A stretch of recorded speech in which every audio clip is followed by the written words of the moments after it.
February 21st, 2025. It's a regular Friday for the employees of Bybit, one of the top 10 biggest cryptocurrency exchanges on the market. Everyone is finishing off their tasks for the week and getting ready to kick off for the weekend.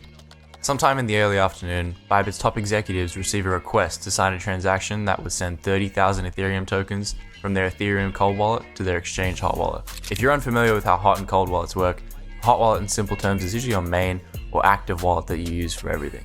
And your cold wallet is something that generally never connects to anything and never connects to the internet. It's kind of like having a big metal safe in your house that you use to only store valuables like gold and silver. And then you also get to use your credit card or wallet to buy stuff, which is your hot wallet. For security purposes, this cold wallet is set up as a multi-signature wallet, which means you need multiple people to accept or sign the transaction for it to happen. There are 4 people in the company, all in different parts of the world, that can sign these transactions. Anyway, this transaction for 30,000 Ethereum was just business as usual.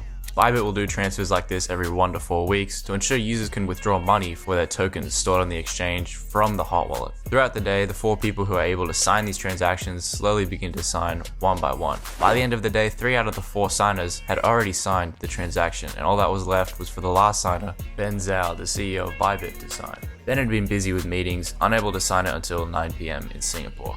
He checks his phone and sees the transaction and the message that everyone had already signed.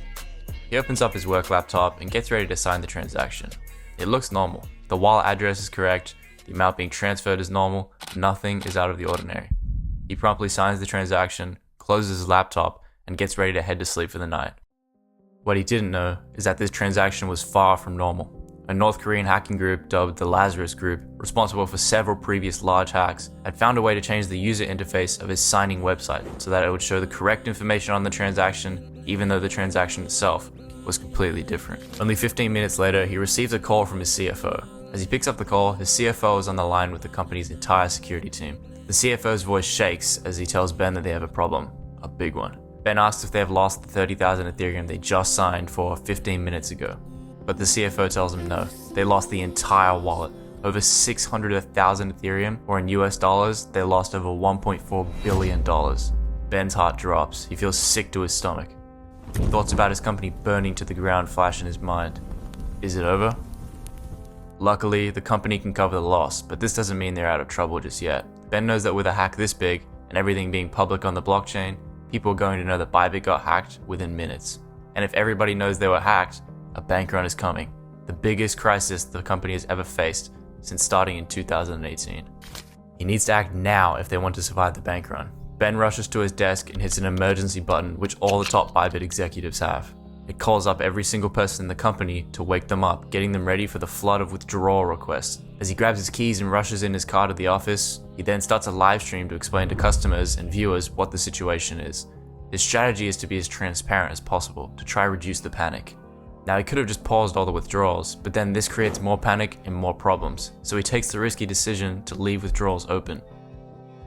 Once people start catching on, the withdrawals start pouring in. Within the span of an hour, they received over 300,000 withdrawal requests, or 83 withdrawals a second. Bybit also had to get a bridge loan for the Ethereum they lost to cover the people withdrawing Ethereum during this time. They were praying the funds in their exchange hot wallet wouldn't run out, as they couldn't risk transferring from their cold wallets to top them up at all. Because at the time, they were still unsure if the hack was contained or not, and if it was only isolated to the Ethereum wallet or all of their wallets.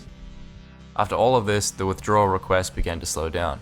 It was clear the Bybit was holding strong because they hadn't paused withdrawals and had funds to cover the losses. As people slowly began to regain their trust, the hack was contained and confirmed to only be on the Ethereum wallet. Once they realized this, the panic subsided. Bybit had survived the biggest hack ever recorded in history.